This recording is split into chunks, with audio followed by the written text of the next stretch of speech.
And here we go. We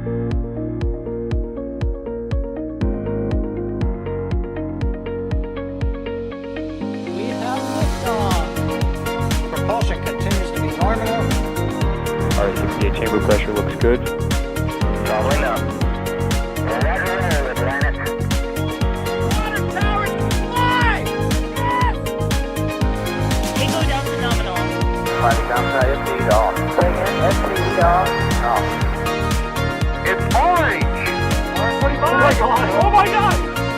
Decollage. Put that in the big bag, Eagle.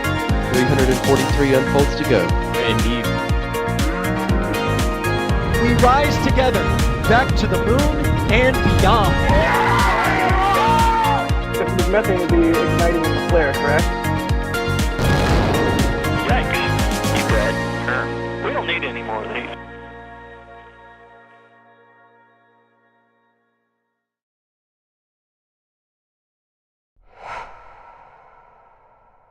Hello and welcome to another NSF live stream. You are looking at a Falcon 9, specifically Falcon 9 Booster 1083-11, getting ready to launch a whole bunch of Starlink satellites into space from Slick 40 at Cape Canaveral Space Force Station in Florida. I'm Jack Beyer for NSF, and I'll be hosting tonight's launch stream.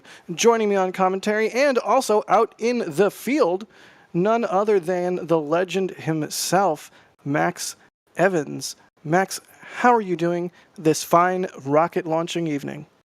I feel like that intro was a bit too kind, Jack, and a bit too generous. But good evening, everybody, or good morning, actually. It is morning now here on the Space Coast of Florida, now past midnight. It is 1:30 local time here, and in typical Starlink fashion, we are ready to get another group off of the ground. Excellent. Well, we will jump right into it. Dee, do we have you on commentary as well? I know Dee is also out in the field with a whole bunch of cameras.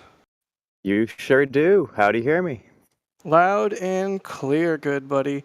Oh, excellent. Well, we've got a fun late-night Starlink in store. Remember, audience out there in viewerland, if you have any questions, just at NASASpaceflight in chat, and we'll see your questions pop up in some software we have running in the background. Also, Carson Phillips is running the stream. Thank you, Carson, for running the stream.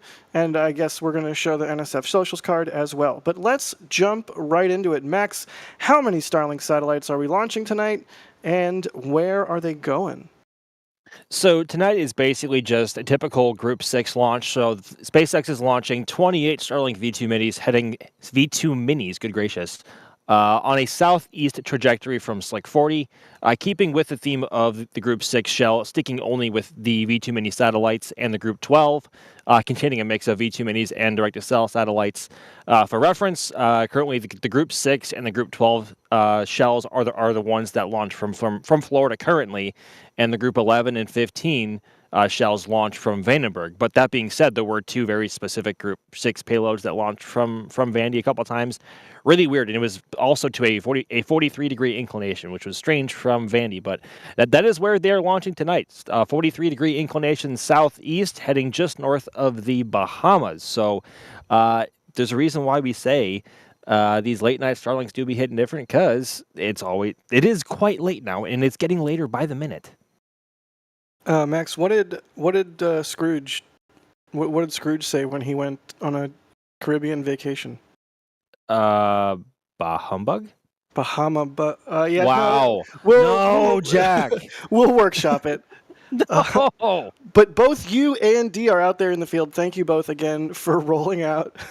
I'm sorry for that. What are you both? What are you running tonight, camera-wise, Max? And then Dee, I'll ask you the same question. Well, actually, Jack, I'm primarily on commentary tonight, so I'm actually, for a change of pace, not on cameras. I am on two different monitors talking to you and the lovely people on stream tonight, so cameras are being run by Dee. Alrighty then. Well, Dee, what do we got rolling tonight? Well, I've got my usual tracking setup, so it is, for those who are familiar with camera lenses, an 800 millimeter shot, which you're looking at right now, for that closer up view of the rocket that you'll have now and throughout flight.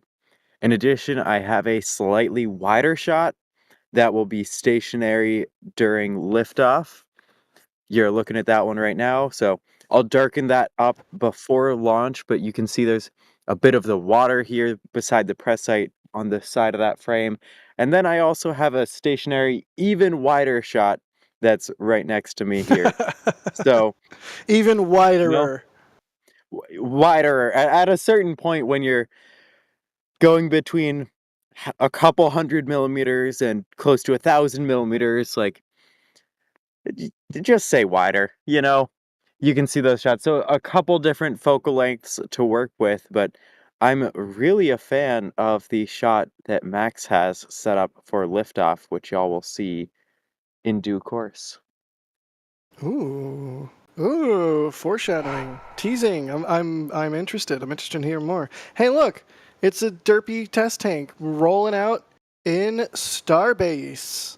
If I sound out of breath, that's because I was just at the Sanchez lot and I shot photos of it as they rolled it next to Highway 4 before they rolled it onto Highway 4, and then right before they rolled it onto Highway 4, I got in my car and I drove back here to host this stream. But hey, look, it's rolling down Highway 4. Whee! This is bit of booster V3 hardware, perhaps. No, for sure. In fact, Max, I have a photo on my hard drive right now. Not even on my memory card. A photo on my hard drive right now of the stand it's on, and that stand says Booster V3 something. Ooh. So okay. There's straight up a label on it that says Booster V3 something. So I guess just yes. confirming the fact that they're skipping V2 and going right to V3. I didn't have time to edit. I did not have time to edit that photo before we went before we went live. That is a really tiny SPMT though. Carson in our back channel saying baby SPMT. It actually is pretty cute. It's just a little guy.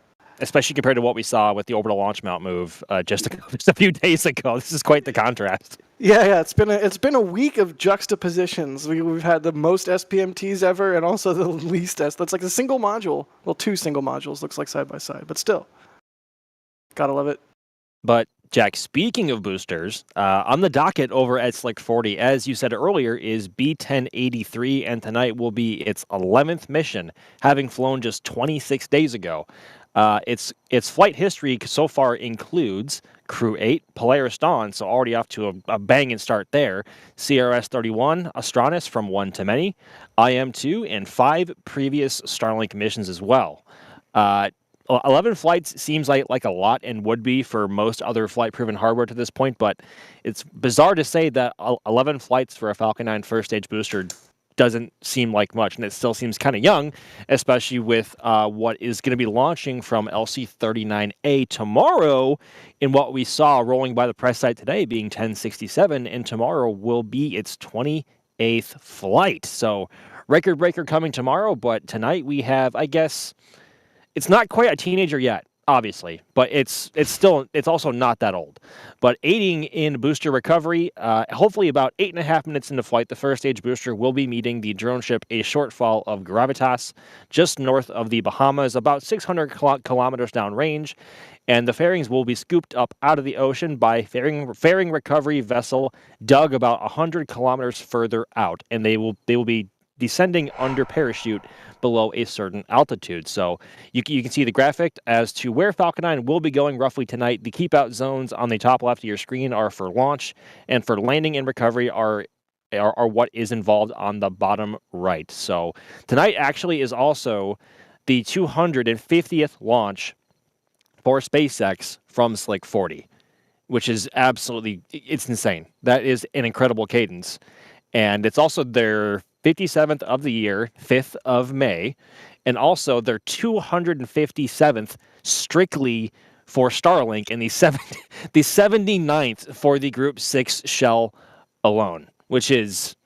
Group 6 has been launching for a while, and for a bit of time, maybe a couple of months ago when we hadn't seen a Group 6 mission in maybe a few weeks, we thought, they might be wrapping up cadence, or I guess the progress for the Group 6, but nope, they're still going. They're still going plenty strong. And the satellites tonight will include or add on to the 7,370 already in orbit, 7,348 of which are active. So yeah, and a good chunk of those as well are also from Group 6. So all that to keep in mind and more. Group 6 is not messing around. It So is not. landing tonight on a short fall of gravitas. Max, what's your favorite drone ship? Is it ASOG, Jerdy, or Oxley? I miss, of course, I Still Love You. Yeah, that one is. I know Just Read the Instructions is. I mean, granted, this isn't the original Just Read the Instructions, but of course, I Still Love You, I think, has my heart. To be not. Pun not intended. I think that's the one that is currently my favorite. D, Jerdy, Oxley, or ASOG? I Yeah. can't get over you you calling them Jerdy, Osley. Like ASOG, sure. But What's wrong? Jerdy? What's wrong with Jerdy? Jerdy? Really? Jerdy just feels like a stretch. I don't know. Like It's not definitely every just clump an of letters has to be an absolute stretch. acronym. Tell that to Silicon Valley, Max. But do you have a favorite drone ship, D? I'm sorry for the psychic trauma with the horrible acronym thing. It might be ASOG. It might be ASOG. It is the I- best looking one so far, actually. Yeah, I think of the currently existing drone ships, mine would be a shortfall of gravitas, but of overall, it would of course be the very first. Just read the instructions. Don't you mean the very first Jerdy? Yes, the very first Jerdy. Jerdy point oh. We got some support coming in. Severin Fisher, thank you so much. They say, finally bought some merch. Too much to choose from, in all caps. Thank you so much. And Roseanne DeVasto, thank you so much, Roseanne. Always see your name popping up with a $10 super. They say thank you, or they say cool. Hey there, Jack. Glad to be awake for this one. 30 feet from the river, 13 miles due east of Slick 40. Awesome.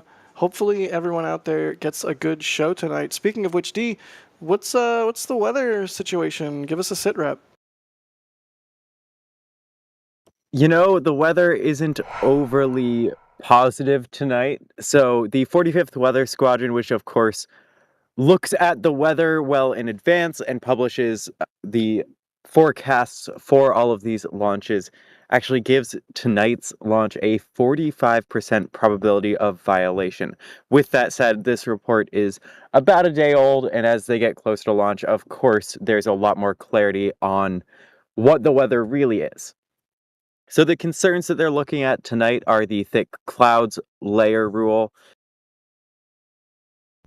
and the anvil clouds rule, as well as the cumulus cloud rule, which gives it that 45% probability of violation. But there aren't any concerns as far as precipitation, which we had a lot of precipitation throughout the day leading up to tonight. There also aren't any concerns as far as wind, booster recovery weather, or solar activity. Now, if for whatever reason this launch were to delay 24 hours, weather is the exact same the next day. So, same 45% probability of violation. But looking up at the sky right now, I can see a close to full moon. I can see lots of stars, and the clouds have slowly been thinning throughout the morning now. Sweet. 46 minutes to go. Sounds like everything is lining up. Max, timeline-wise, where are we at? When are we going to start seeing some activity from the rocket at the pad and all that good stuff that we like to see with Falcon 9? You did not just say Falcon 9, Jack. It's a late night Starlink, Max. I can do not whatever I want, but close to it. You know what? Honestly, that's actually pretty good. I'll grant you that. I'll grant you that because these late night Starlinks do be hitting different. But we are just under the 10-minute mark now from T-minus 38 minutes, which would mark whether or not the SpaceX launch director or LD will verify if the vehicle and all ground systems are go for propellant load of Falcon 9, beginning with the first stage RP1 and liquid oxygen and stage 2 RP1. So that will commence at T-minus 35 minutes, assuming they are go at T-minus 38. After that, we should hopefully begin to see frost at about T-minus. Though it depends on what the weather is doing in the wind, and especially the humidity here in Florida, which tonight's 90%. Feels like you can drink the air almost.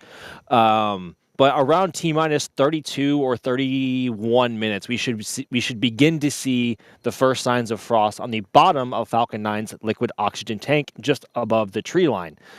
T-minus 20 minutes and 20 seconds, we will begin to see a big vent, or the best vent as we call it, from the transporter erector, or TE, which supports Falcon 9, which includes or marks the beginning of prop line chill down for liquid oxygen loading for Falcon 9's upper stage. So until then, we have to see if the LD will grant the go at T-minus 38 minutes, which is just over 6 minutes time from now. So that being said, though, honestly, just going with what our Mark 1 eyeballs are telling us right now, the cloud cover here above us tonight is beginning to thin. As Dee was saying, we are beginning to see stars and the moon above our heads. So at least from what we can see on the ground, things are trending in the right direction, and in the right direction, as we like to say. So, fingers crossed. Excellent. Like 8 minutes or so away from beginning a prop load there. You know what happened, Max? I was at Vandenberg for a Starlink launch the other week, and as we got closer to fueling starting, about this point that we're at now, a lady came out. There was a bunch of people started to trickle in, and an older lady came out and stood next to me and was like, "Oh, I'm sorry, I don't even want to crowd you." I was like, it's fine, I just have cameras. As long as you don't stand directly in front of them, you're good." But fueling progressed, and when the 20-minute vent started, she goes, "Oh, is that the 20-minute vent?" And I was like, "Huh?" Really? Well, yeah, like usually people will come up to me and be like, "Is it launching today?" Like my point is that people seem to be getting clued in on the Falcon 9 like pre-launch process, and it's really neat that the 20-minute event is there and sort of gives us that visibility into, yep, everything's going great, 20 minutes to go. Like it's so much so that ordinary people, regular people are starting to recognize stuff like that. Isn't that cool? It is, actually. That's actually promising, and it warms my heart, honestly, to hear that people that are even though people might not be, I guess, as interested in spaceflight as we are, the fact that they know that English, that vent means that we are progressing towards T0 as we should be nominally is, yeah, it warms my heart, actually. It's the kind of thing where, like, I've always been a rocket fan, but I can never remember being as aware of the individual process flow of the pre-launch process for any rocket. But now that we do these streams, and I'm sort of part of my job, like I kind of am. But it's neat. It's neat that launches are getting commonplace enough that people are getting a sense for what it's like. Everyone goes to an airport, you see an airplane taxiing, you're like, okay, yeah, it's about to take off. We have a question here from Evan Mush 2700. I'm going to throw this one to Max. They're asking, is this your ordinary Starlink? We're launching 28 Starlinks today, but is this your ordinary Starlink, Max? I mean, I'm looking through all the facts, and besides the booster having launched both Crew 8 and Polaris Dawn, I'm struggling to find anything that really stands out. Like tomorrow, there will be lots to talk about, especially with the first stage, because that will be a record-breaking flight for both the Falcon 9 fleet and the booster in question, which is B-1067. But B-1083 is up tonight. It's only its 11th flight. It's a youngster by comparison to a lot of others.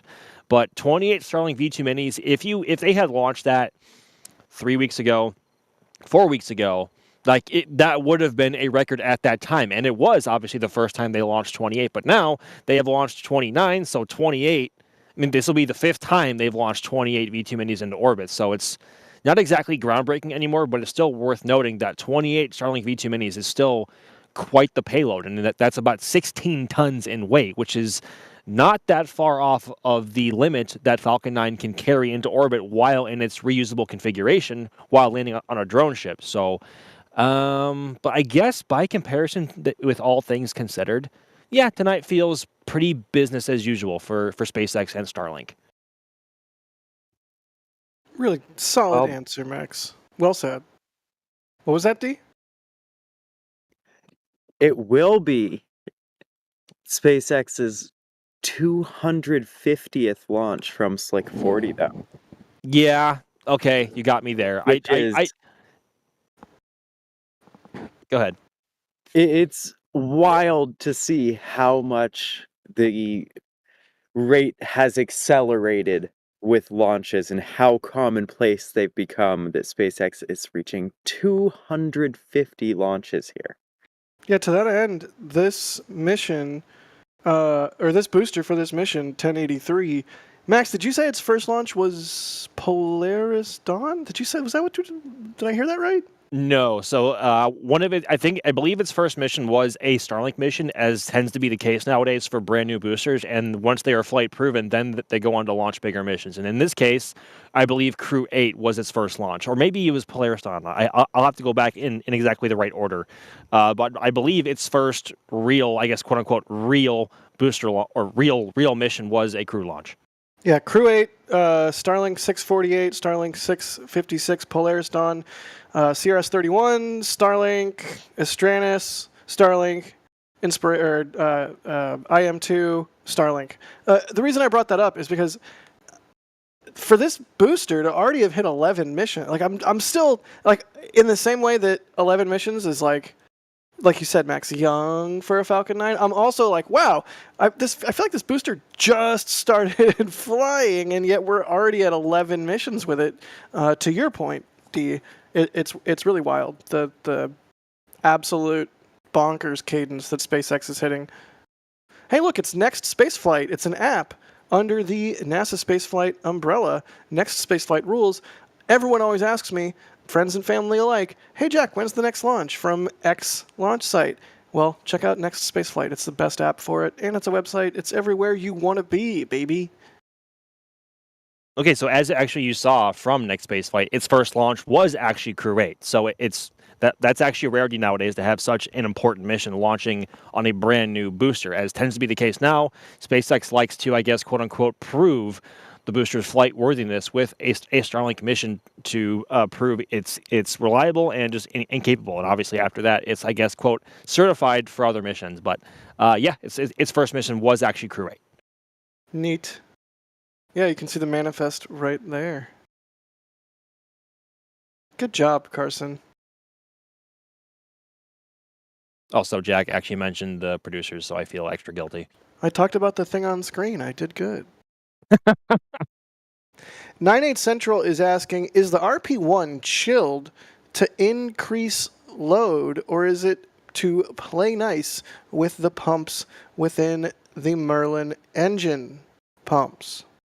I always thought it was just to further densify it. More dense, more better.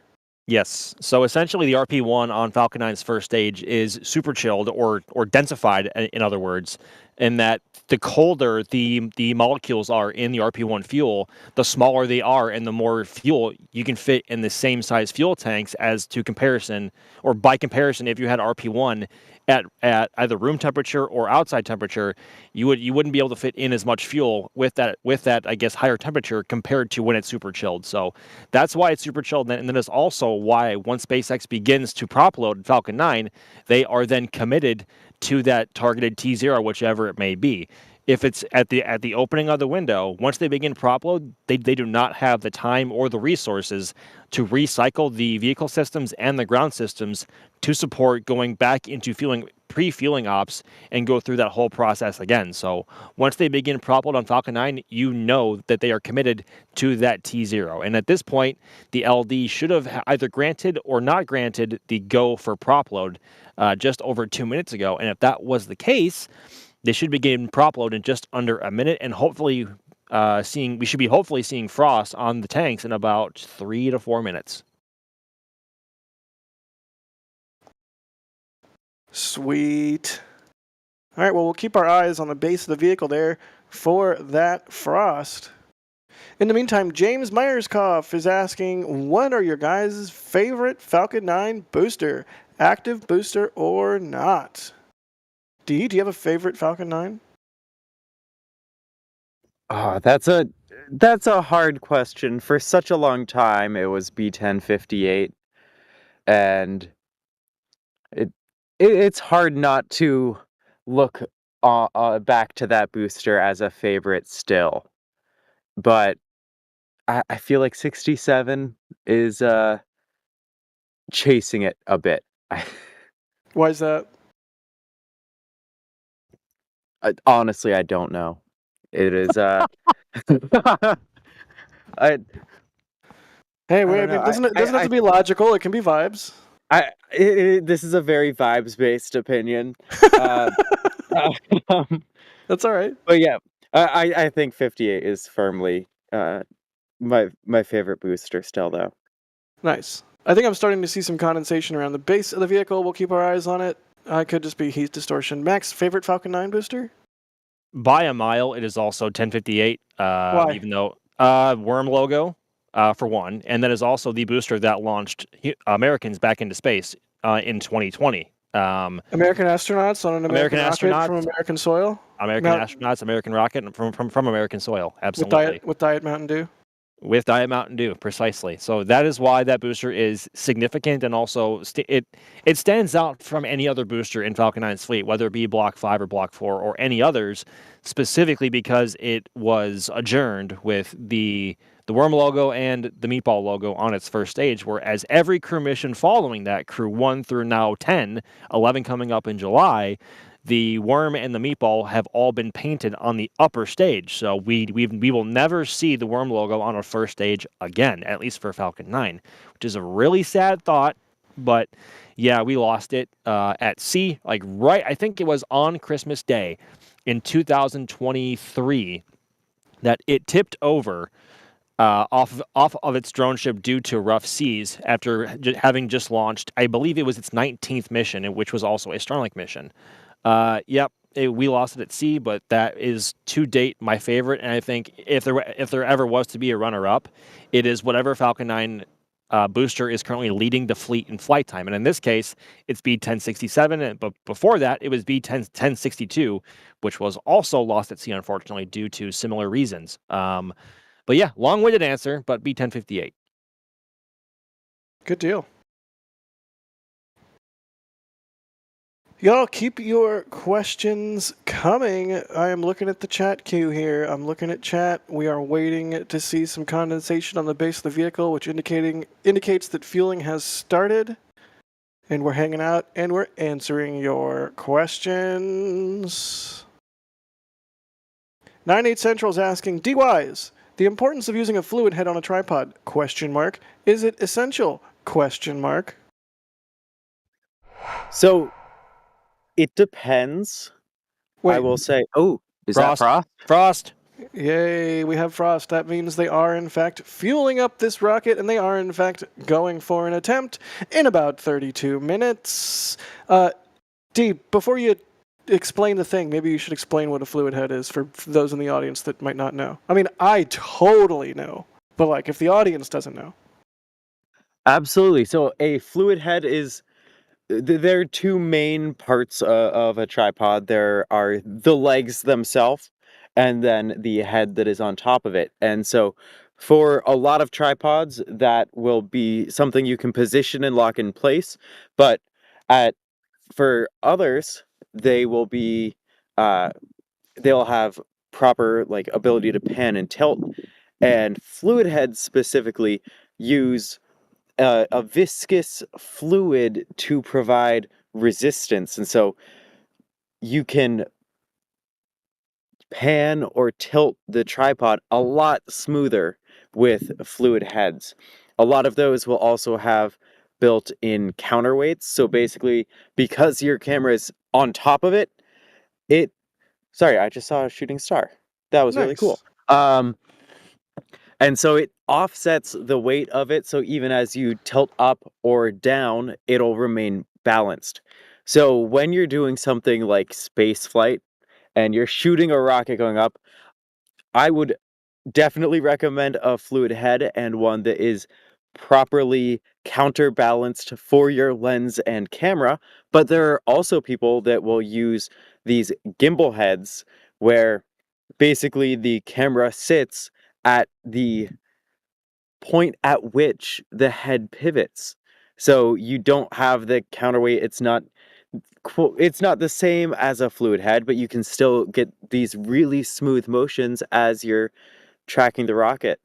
Yeah, And I've never used a gimbal head. I just never was like, don't need it. no, I haven't either, but I know a lot of people out here that use them and enjoy them. I think a lot more stills photographers will Yeah. use them than videographers. For sure. And That makes way more sense. yeah, so when you're tracking, doing video stuff, I would absolutely recommend a proper fluid head and making sure you have one that is balanced for your camera. But for photography, for remote stuff, like you can get a basic tripod. You don't need the fanciest gear for that sort of stuff. But yeah, for me, absolutely, I see fluid heads as pretty essential. Yep. Isabel Inc. is asking, Jack, would you ride in the Starbase bike lane? Oh, I'm planning on it. That's going to be sweet. Max, would you ride in the Starbase bike lane? I'm still thinking about the conversation you and EJ had over its mere existence. That was, just absolutely just entertainment at its finest. But like just your realization that you went from it's cool that it's there, yeah, it'll make sense, and then you guys broke it down, and then you had this like moment of just like eureka, like, oh my god, it makes no sense why it's there. I mean, I've been thinking about that actually today a little bit, and I sort of regret how quickly I caved. But the bike lane's cool. It's gonna be cool. But it's gonna need a crosswalk. TLDR. They're gonna need a crosswalk. Boo-hoo. I mean, a crosswalk is no big deal, but honestly, I think that is going to be a great thing, not just for those who are riding bikes in between the production site and the launch site, but those who don't necessarily have to keep walking on the road now for, like, say, a booster or a ship transport, either to or from the launch site to get some shots alongside the road. So I think... Go ahead. No, I said right. I'm agreeing with you. Yeah, so I think it'll be a bonus for a lot of things.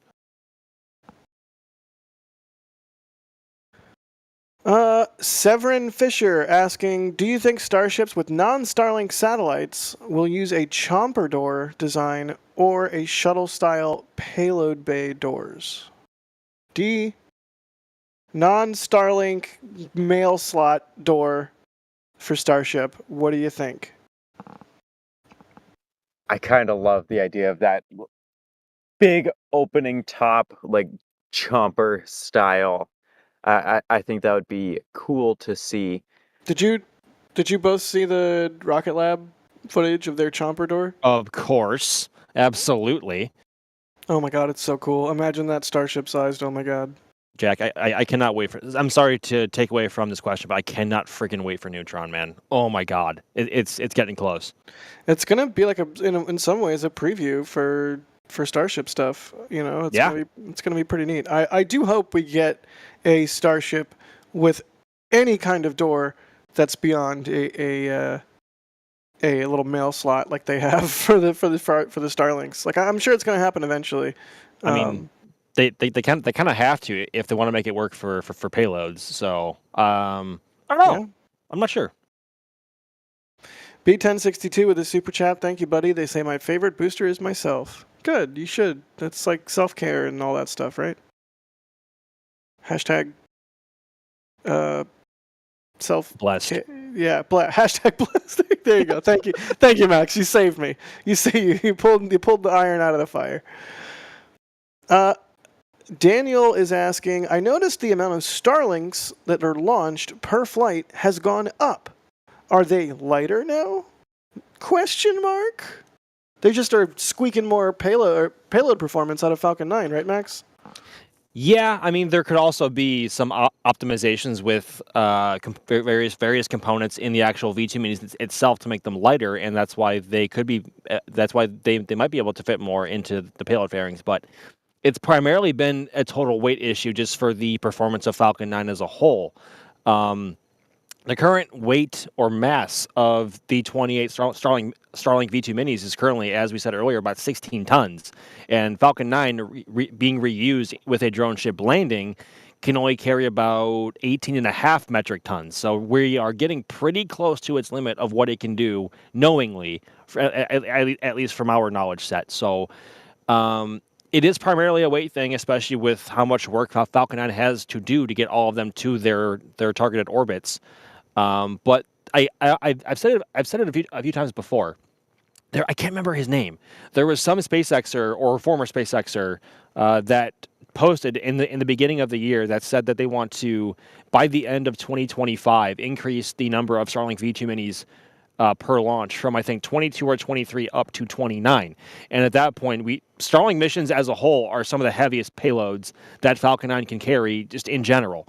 So we all thought that 22 or 23 was already really heavy and that 29 just seemed unobtainable. But here we are just a few months later, and they're already at 29 and launching 28 seemingly regularly. So they've obviously proven that Falcon 9 can do it reliably and keep going. So I think from this point, it's about how much performance is left over from 28 or 29 to getting any more in there. But I think at this point, or maybe after 29, it becomes a storage issue inside the actual fairings themselves. I'm not sure.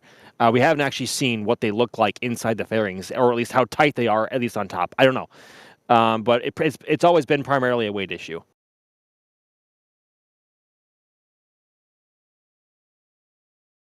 Jack talking about muted. Classic!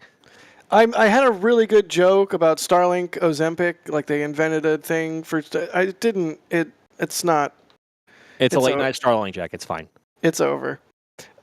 98 Central's asking, do the fairings have some type of TPS, that's thermal protection system, for re-entry? I don't actually know. Do we know, Max? In a way, I mean, those white blankets that cover the outside of each fairing are designed to protect it from both the wind shear or the airflow over them on ascent, and then also on reentry. But they are reentering at a much lower velocity compared to anything traveling near orbital velocity. So any heat shield protection to the extent that we see from like Starship or the space shuttle with their TPS tiles is just not needed because it's not traveling as quickly through the atmosphere. So the blankets make do right now, and obviously they've some fairings have been used well into the high 20s. So yeah, those white blankets are currently enough. One of the most fascinating videos that SpaceX ever released was a video from inside one of the fairings that was launched on the Falcon Heavy. It was the Viasat 3 mission in April of 2023. To this point, and I think it still is, the fastest the payload fairings have, or the farthest they have been launched, and the fastest they have re-entered into the atmosphere.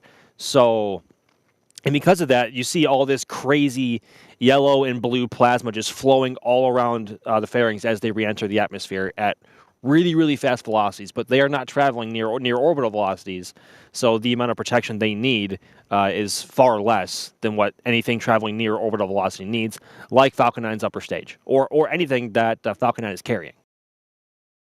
Also, of course, the fairings do have a little bit of like a thermal protection. It looks like metal on the tip, like just the very tip of the fairings. It looks like it, but that could also just be where the clamping... No, it's TPS. It's TPS. Oh, is it for sure TPS? Okay. It's for sure TPS. Just the tip. Could Falcon 9 fly with extended grid fins? Asks High Reactivity. Could Falcon 9 fly with extended grid fins? D? I mean, Super Heavy does it. Why not Falcon 9? Well, there are trade-offs, and the simplest explanation is just that Super Heavy is being designed from the ground up to work this way, whereas Falcon 9 has been designed from the ground up to have its grid fins folded until it's ready for re-entry. As far as the exact physics of it, I'm not an expert on that, but it's just not designed to do it that way. Right. No, I mean that's. I think that's fair. I don't know, Max. Do you have anything to add? I mean, it could fly with bigger grid fins, but like at this point, the Block 5 or any Falcon 9 really has been proven to the current design has been proven as it is. So I think anything bigger would just be just excess mass. Like the trade-off they would get between the gained control authority from a larger grid fins and the weight that they get from how much bigger they are just isn't worth the trade-off. But big vent, T-minus 20-second vent on your screen right now. Why? Whatever does that mean, Max? It means that they have wrapped up RP1 load on Falcon 9's upper stage, and they are currently chilling down the propellant lines in the transporter erector by flowing some liquid oxygen through that to get them thermally conditioned down to locked temperatures in preparation for stage 2 LOX loading in just under 4 minutes from now. This vent will conclude around T-minus 16 minutes, and when it does, that signifies that they are beginning LOX load of Falcon 9's upper stage. So this is a good sign. Sweet. Under 20 minutes to go. That's what we like to see. Booster 9's asking, when is Starship Flight 9? D?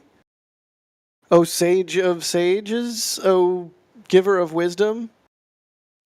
You know, that's a great question, and I feel like we'll get a better idea once we actually see the ship do a static fire that seems to go for a planned duration and not end somewhat dramatically. I think that will be when we have a clear idea, but there have been hazard notices that have gone up, I believe, around the 20th, right?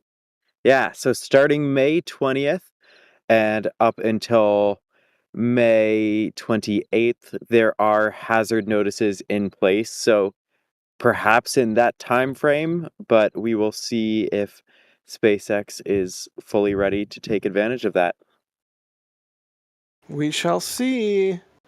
I sort of thought, I was like wondering if 35 was going to be the thing that rolled out tonight, but no, it ended up being whatever that test tank is. But yeah, we'll have to see. Flight 9, Max, any idea? Any thoughts on Flight 9? I say it often and I'll say it again. It will launch when it launches. That's so Max. Adventureland Enthusiast is asking, what do you guys think is cooler, a double side core landing or a super heavy catch? I think a Falcon Heavy landing is cooler, but it's extremely close. D, what do you think? I'm so sorry. Could you repeat that question for me? Double booster landing or a super heavy catch? What's cooler?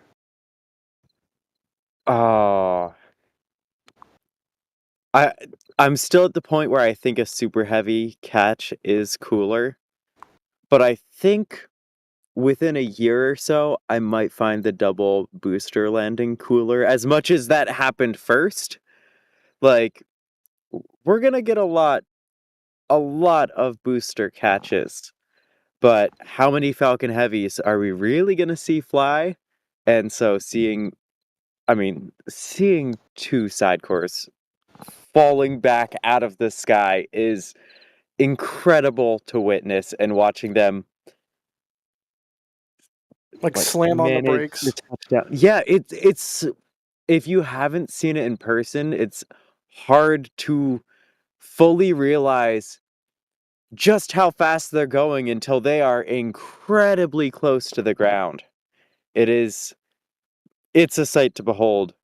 Of course, the booster catch is incredible, and I think currently for me, that's cooler. Max, a rebuttal or perhaps an agreement?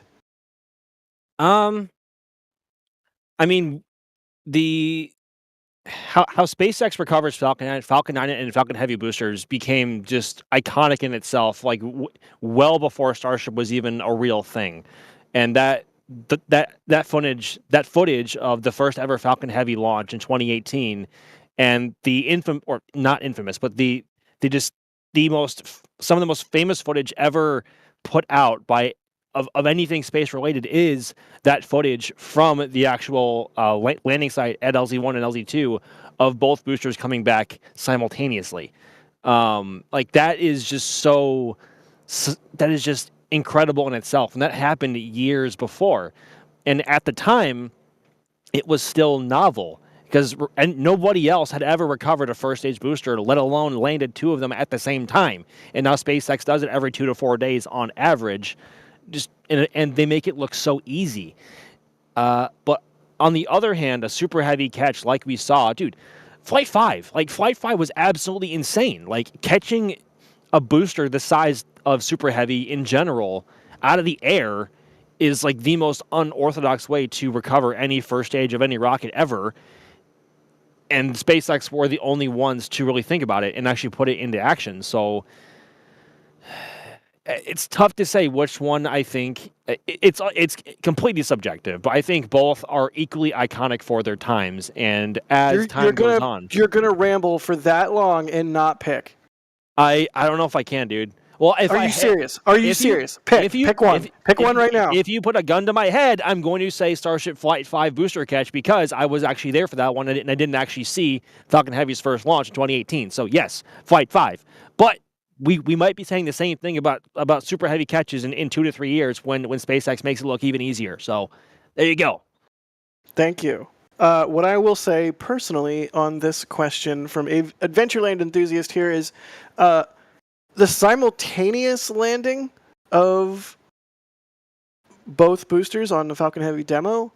Ooh, that might actually be cooler. That's what I'm saying. But I'm going to go with Super Heavy catch, of course, because catch is just even crazier.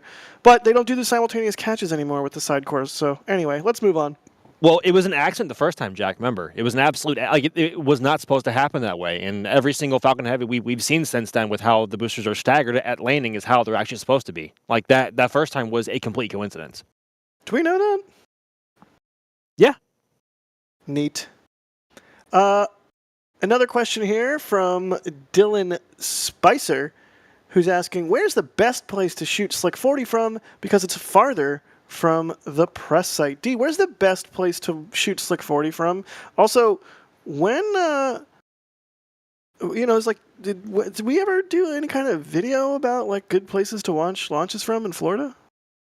We sure did. So on our channel, you can check out how to watch a rocket launch, and we go over all the different launch pads. There are a ton of great viewing opportunities, whether you want to go north of the Cape and up to Playa Linda. There are some great options there, especially for 39A. Or if you're south, you can be out on Cocoa Beach. You can even be all along US 1. As far as the best place for 40 is definitely one of the more challenging launch pads because it's somewhat central. I would say if it's during the day, Playa Linda is probably your best bet for 40. But, I mean, depending on the shot you're going for, closest isn't always the best, especially for these night launches. It can be a lot cooler to get farther away, find a cool foreground, and get an awesome streak shot rather than just trying to get as close as you can. I'm actually going to rebut that statement and just say Cars Park is the best public spot for Slick 40, in my opinion. That's just me. Good answers. There's no wrong answer. Both of you did good. Thank you, thank you, thank you. Beach viewing vibes are pretty cool for a launch. Just hanging out on the sand with the waves and then watching a rocket launch is an incredibly cool atmosphere. Absolutely. But yeah, thank you, Dylan, for that question. Y'all, keep your questions coming. All you have to do to get us to answer your very good questions are at NASASpaceflight in chat. That's what you type. And then it pops up in a queue that we have running. You don't have to give us money. You don't have to do anything. We like to answer questions all just the same. It just helps us when you at NASASpaceflight first or second. It really doesn't matter. Just put it in the chat message that you insert into the chat on. You get it. You guys know how YouTube works. Here's one from Speedy Lad as we get close to 10 minutes to go. Kind of interesting to think about. Any predictions on when the first child will be born on Mars? I mean, first off, buddy, we don't even know if that is possible. I'm going to say 2071. Max, what do you think? Before 2100. D, what do you think? Eventually. That's such a speculatory question.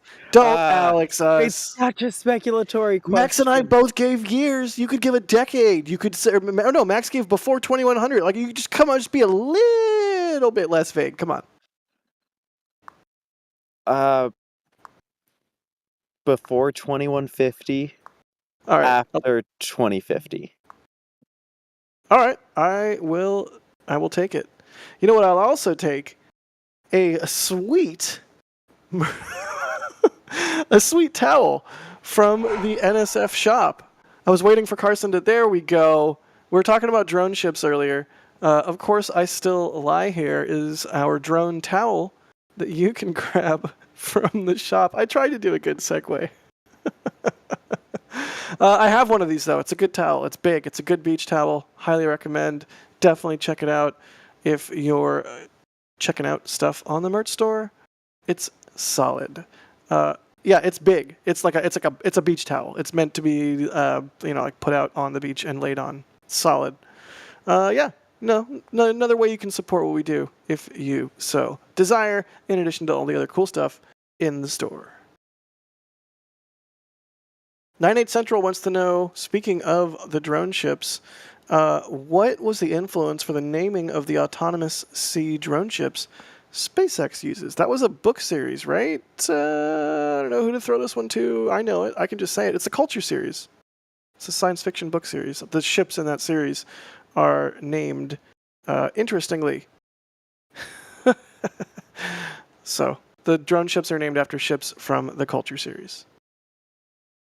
This is just going to be a stream where I talk to myself now. So anyways. Let's see. More questions, y'all. Keep them coming. 8 minutes and change to go. Max, where are we at in the timeline, buddy? So coming up in just over a minute, Falcon 9 should be beginning to chill its 9 Merlin 1D engines on the bottom of the first stage for the exact same reason why we saw the T-minus 20-minute vent just 12 minutes ago. That is to thermally condition all of the plumbing and the turbo pumps and every bit of machinery inside of the Merlin 1Ds, so that there is no thermal shocking of super cold propellants going into either pump or any part of the engine and meeting a relatively warm surface and causing flash gassing or worst case plumbing cracking or just any sort of material damage to the engine. You don't want flash gassing. You do not, especially in a super tight confined space like a rocket engine of any kind. So that should be starting up in about less than 30 seconds, and that will be lasting for a few minutes, and then we should. The next 6 minutes should pass relatively quickly, and we will hear a few call-outs from SpaceX Audio about Stage 1 and Stage 2 RP1 and LOX load closing out.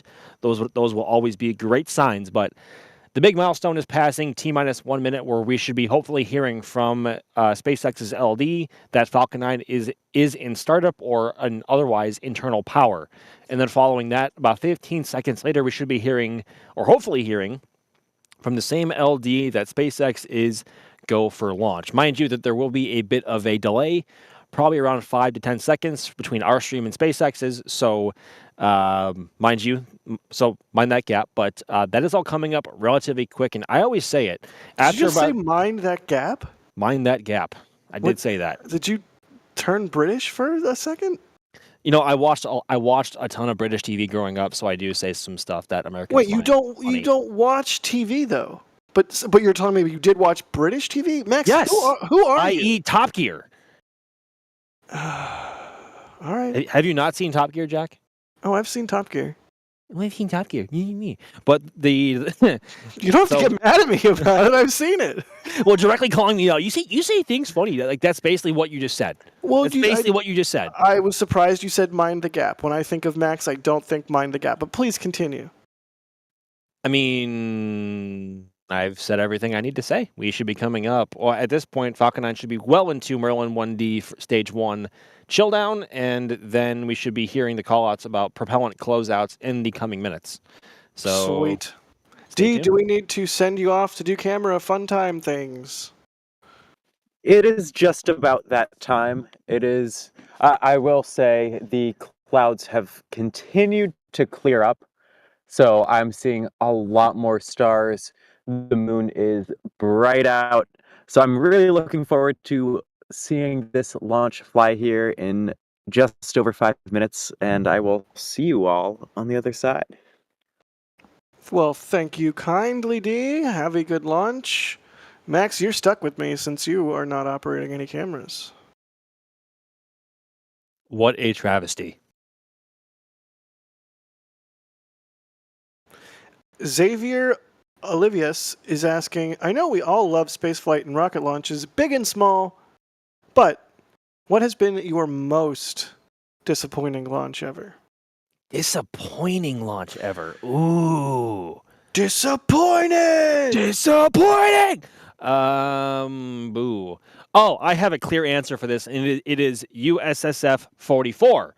That was the first Falcon Heavy launch in 3 years back at the end of 2022, and the entirety of KSC and the Cape Canaveral Space Force Station decided to go full Vandenberg mode and fog over everywhere, and we didn't even see the rocket once until it was well up into the sky. And that was only for like 5 seconds before we lost it again. So definitely that one. That one I was actually here for. There we go. Strong back retrack is starting. That is where the transporter erector throws back by about 2 or 3 degrees in preparation for launch. But yeah, USSF 44 Falcon Heavy for sure. Insight, in-flight abort, SN11. Yeah, it's pesky fog. Shazbert Toddbot asking about Starship Flight 9 patch. You know the deal, buddy. When they stack it, we will show the patch. It slaps. And Night No Day asking about Cosmos 482 coverage. Nah, we're not doing Cosmos 248. Although I'm tempted to like watch the ground track and run outside every time it's supposed to be over before it decays. I have no idea what's going on with that. But we will cover it on This Week in Spaceflight next week. Thank you, Alex. That was like almost as if I was competent. 3 minutes to go. Again, 28 Starlink satellites are launching on today's mission. Boosters 1083-11. It's going to be landing on a short fall of gravitas, and it's going southeast. But yeah, that's what we're looking at here. 2 minutes 40 seconds. Oh yeah, I mentioned This Week in Spaceflight is where we'll talk about. Oh. Well, sounds like we got comms. Excellent. We do. Stage 1 LOX load has ended. Yeah, if you want to know what's happened this past week, because I guess it still feels like Friday to me, but it's Saturday morning, be sure to check out This Week in Spaceflight, which we published less than 12 hours ago, as well as the Flame Trench, which we do every Friday. 2 minutes to go. We should see a 2-minute vent, should we not, Max? We should, and that should signify that Stage 2 LOX load has also closed out, and we should hear that call out very soon. Listening for it. There it is. I almost talked over it, but barely didn't. Yay. Stage 2 LOX load complete. I mean, it wouldn't be a stream that I'm hosting if not that happening. You have to have that happen at least once, and also have you also talk while muted. Yeah, that's otherwise, you might get wind that I'm like a doppelganger and not actually really me. And there's also that vent which calls for or shows that Stage 2 LOX load has completed. Max, is it windy tonight? I see a little bit of motion in the vapor there. There's a little bit of a breeze coming from the south. Oh, I also talked over comms. My apologies. But there's a little bit of a breeze coming from the south, but it's hardly intrusive. And honestly, it feels pleasant because it's so humid out. Nice. All right, coming up on a minute to go. This is when the Falcon 9's own internal computers take over control of the count. If the vehicle sees anything it does not like, it says, I'm not going to space today. But hopefully that doesn't happen. And in this startup process here that Falcon 9 is now entering, we will get a launch resulting from it in just about 40 or so seconds. To be here and go for launch any second. Launch director, go for launch. Hey, yo, teed it up. There you go. 30 seconds. 4 lightning towers doing their thing. Always love that. I like this. Certainly were earlier. This ultra-wide shot with the flag is going to be cool at liftoff because we'll get to see that sort of night turning into day shot. This was the shot that Dee was hinting about earlier. This is mine. Nice. 10 seconds. 5. Watch for the flash at the base of the rocket. There you have it. Look at that. That's very close to what it would look like with your eyes. Falcon 9 lifting off. 28 more Starlink satellites into orbit. Let's listen into the sound of those 9 Merlins roaring. Here comes the rumble.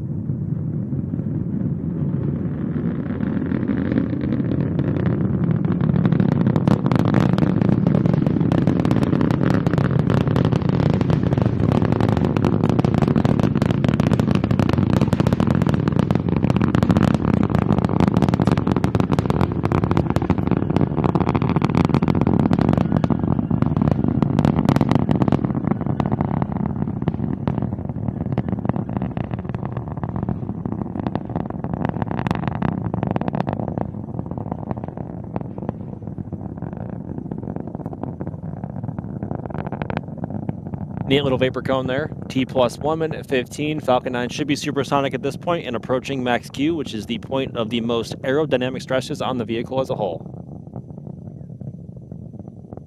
I am that squeal from the vehicle assembly building. That was really special. That was really nice and loud and clear. I saw people in chat even saying that they heard it. That squealing, that resonant sort of vibration squealing that we could hear tonight, that was really neat. Here you can see the exhaust plume expanding as the vehicle ascends into thinner and thinner atmosphere. Beautiful.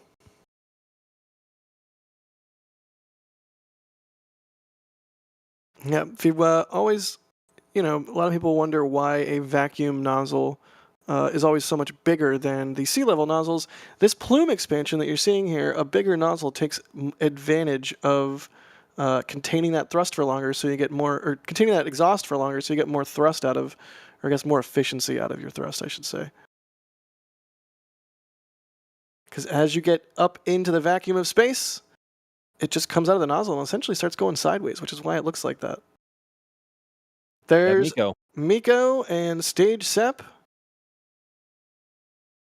Is that second engine start? There you have it. What a great track. And on the SpaceX stream, slightly delayed.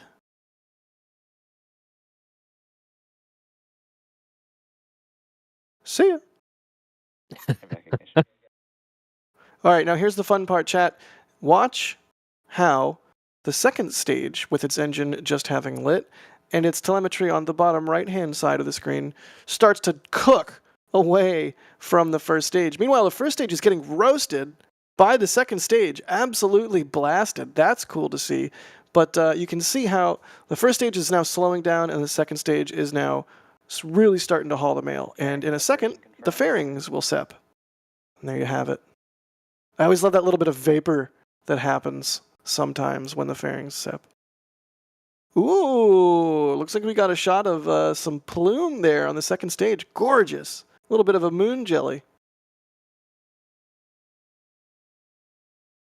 All right, second stage, 109 kilometers in altitude, piling on the velocity. First stage, coasting up to apogee. It's actually still rising right now. Momentum, how does it work? Am I right? Physics. Yeah, right. It will get up to like, what, 120 or so max or somewhere around there? I think it's closer to about 115, but it's somewhere in that range, yeah. But obviously, you will know when it's past apogee when you begin to see altitude go back down.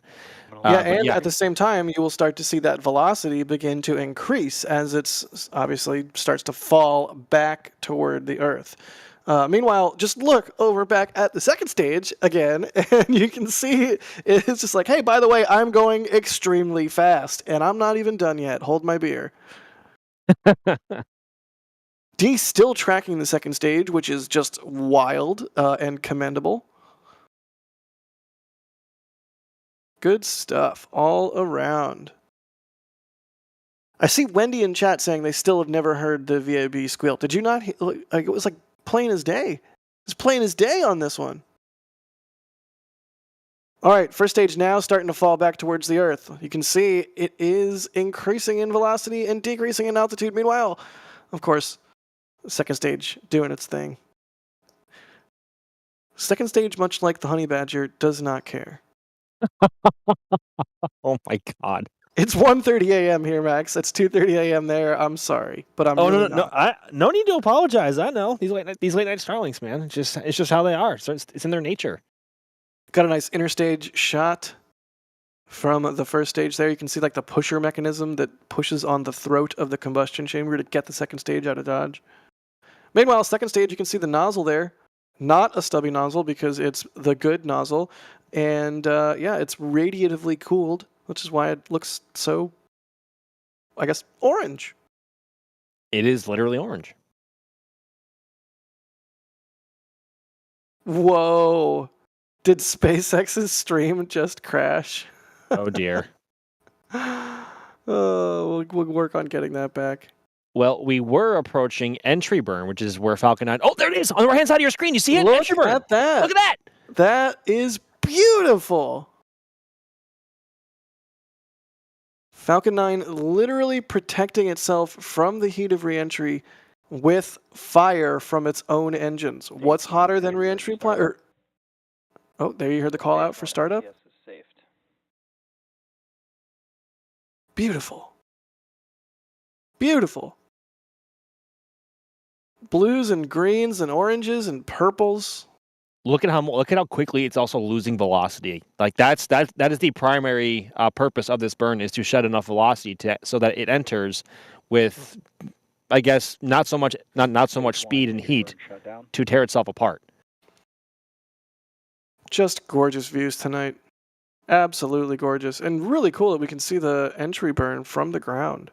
You should also see plasma building up on the grid fins right on cue. There we go. That is re-entry heating from entering the atmosphere so quickly. And now, because the atmosphere is beginning to increase in thickness, it is now beginning to lose velocity once again. Look at that right grid fin. I want to figure out a way to make waffles with grid fin plasma. I don't know if that makes any sense whatsoever, but it's a goal I'm going to write on my goal list that will never get done. But it'll be on the list. A titanium waffle maker, perhaps. Titanium plasma waffle iron. No, just make a waffle maker out of titanium and then throw it in the atmosphere at orbital velocity. Oh, yeah, problem solved.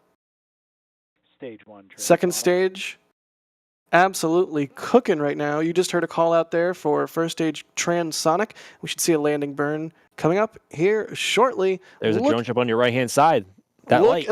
Look at the velocity on the left-hand side of the screen. Watch how when it starts up the landing burn, it just slams on the brakes.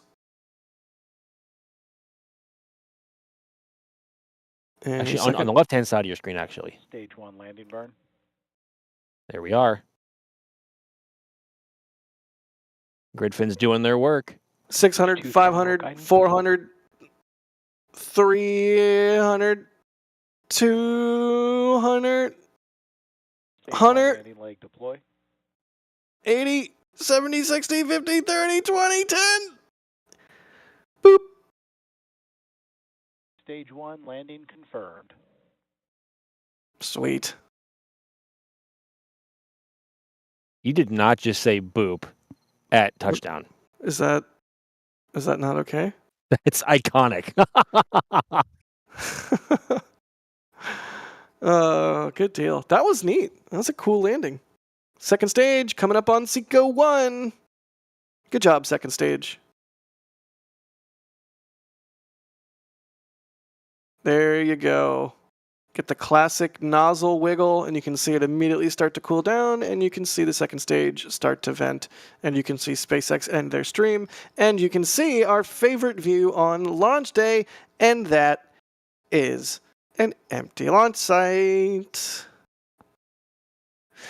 Mick, thank you for grabbing something from the store, by the way. It looks like they got a D-print and a Have You Hugged a Booster Today t-shirt. Thank you so much. When you get a print, a cut of the sale goes to the photographer who made that image. So I know D definitely appreciates that. Oh, and that image is iconic. They say, I taught a rocket science class this year, getting these for my best students. Thanks, NSF. Oh, that is awesome. Cool teacher alert. No fair. I want a cool teacher like that. I want to go back in time and have a cool teacher. Thank you so much, Mick. We really appreciate it. D, do we have you back yet, buddy? Yes, and I am working on a slow-mo replay for you all right now. Sweet. We certainly like slow-mo replays here, so I'll let you do that, but I do want to say good job on the track, especially having it all frickin' through second stage and having re-entry burn. Props. Thank you. Well, you're quite welcome. Booster 9, in the meantime, while we wait for replays, is asking, is Booster 12 scrapped? No. No. Why would it be? Why would they scrap it? No. Don't even put that in the universe. If they do, we riot. They can scrap it through my cold, dead corpse that's chained to it. Too far? Okay, moving on. Just a flesh wound. Matrix in chat saying I was half expecting Boop to be the next. If there was methane, it would. No, come on. All right, really. I'm never gonna, Jack. I hope you know I'm never gonna be able to unhear that. Literally, right when the legs touched the deck, right before. Have I never done that before? No. Maybe I just hear it in my head every time. I've never heard anybody say boop right at It's a booster boop. touchdown It's a total boop moment. I'm never gonna be able to unhear that. That was so anticlimactic too. Just landing burn. Frost Enthusiast is asking, what is the VAB squeal? Max? It is essentially the sound waves from all 9 Merlin 1D engines vibrating at a frequency such that all of the exterior panels on the VAB vibrate and squeal. And that is most noticeable from Slick 40 launches because the angle that Slick 40 is to the southern face of the VAB, which you can see here on Space Gulls Live 24/7, that angle is such that the sound waves hit the panels of the VAB just right to get that squeal. You do hear it a little bit from 39A and 41, but the angle's not quite right, so it's not as prominent. But you certainly hear it from 40, and you also hear it off of the sonic booms from whenever boosters come back to LZ1 and or LZ2. It sounds like a Star Wars blaster going off. Nice. I had never really thought of it like that, but I guess it does kind of sound like that. It's literally just a pew pew, just like that, actually. Just like, could you? I didn't quite hear it. Could you do it again? Pew pew. That is actually, if somebody pulls up a video or sends a video of a landing from the press site, it sounds not far off of that. You're not. The thing is I'm not even mad because you're not wrong. You're really you're oddly close. You know, I think I have a video in my phone from Hagen when he was here from Psyche. Let me try and dig that up. Universal measuring stick in chat says Ninja Decimator. Boop boop boop. Oh my god, that's perfect. It's terrible. I hate it. Hey, look, replays. This is a fleet cam.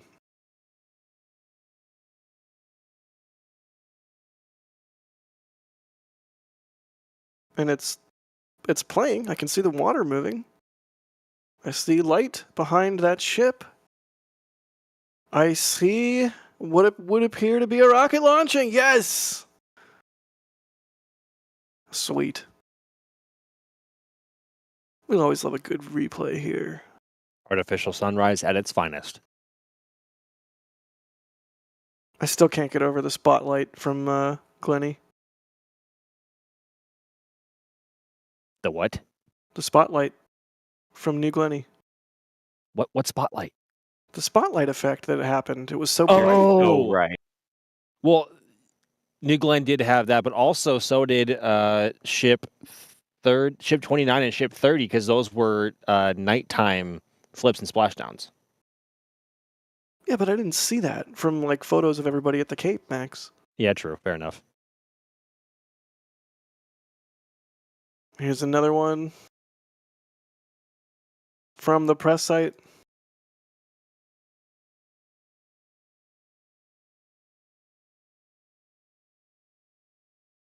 A ball of light ascending into the heavens.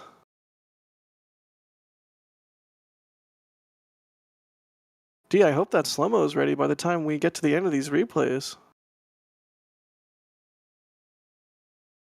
It's rendering.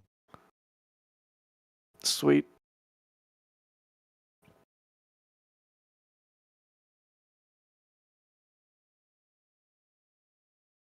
And another one. I like the framing on this one.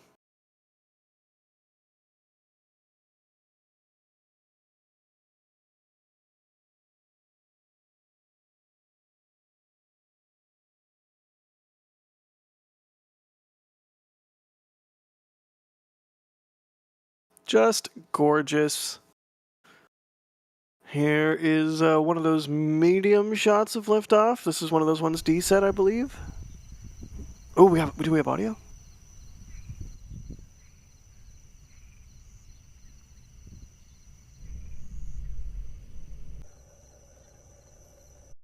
Ah. Whoa, what happened there? That's a cool shot. There might be a bit of moisture on the lens too. That might be why it looks a little bit foggy. Yeah. Kind of looks cool. It is a very humid night. A humid night in Florida? You don't say. A humid night, yes. 90% humidity. You can almost drink the air. The, I mean, if the you table think is about it, just we're covered in water right now. if you think about it, we're basically just landfish. Stop it. Air's a fluid. Stop it. We have fins. We just call them arms. Stop it. Now, that is a great shot, Max. That is a beautiful shot, Max. Gorgeous. And that's about how it looks to the naked eye as well. Like, you don't see much of the shape of the plume at night because it's so bright, but it lights up everything around you. We call it, it's become kind of, cliche to say, but it literally does look like an artificial sunrise with how it lights everything up. So cool.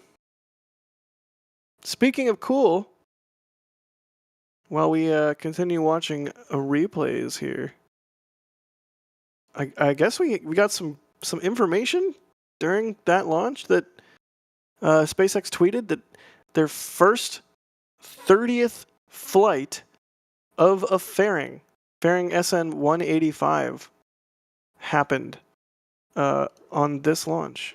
That's cool. 30 flights of a fairing have. So fairings that fairing in particular, and I'm sure more, have flown more than most Falcon 9 boosters, or any Falcon 9 booster actually to this point. That's wild. Wow. Oh my God, Leica's having a dream. I can hear her behind me making tiny little woofs. It's the cutest. I'm just died. I'm. Oh my God. I'm half tempted to put my microphone up to her mouth. Oh wow! Look, did it do the smoke ring? It did, very briefly. Yes, it passed through a layer of very thin clouds up top. Yeah, it's a very humid night, and any sort of vapor cone action is dependent on how much moisture is in the atmosphere. And tonight, obviously, it's a lot. Well, despite the water in the air and everywhere, y'all did a great job. That was a good one. It was a pretty one.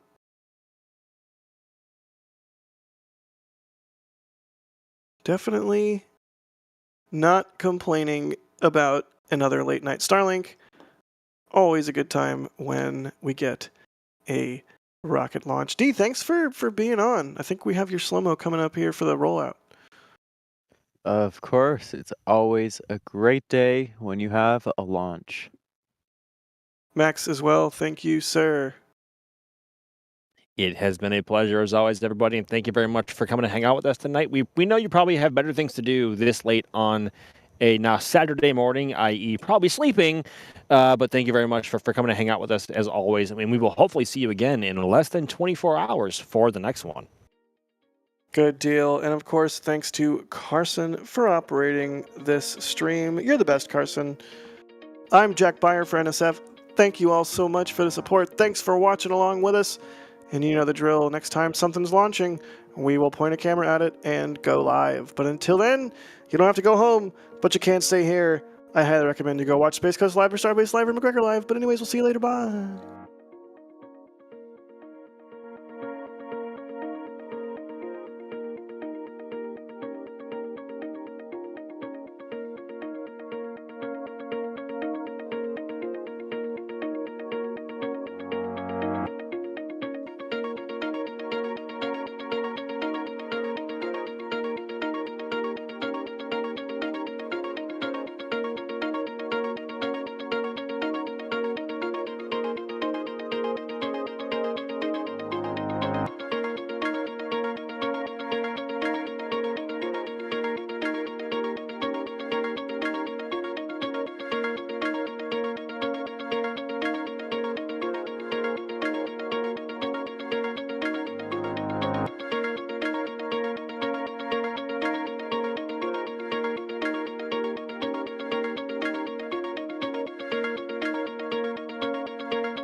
Did not see your super chat before the stream ended. They say, in honor of Boop, may it be a part of all future streams with a $20 super. Thank you so much, Ken Schaefer. All right, let's keep watching awesome D slow-mo. And here we go.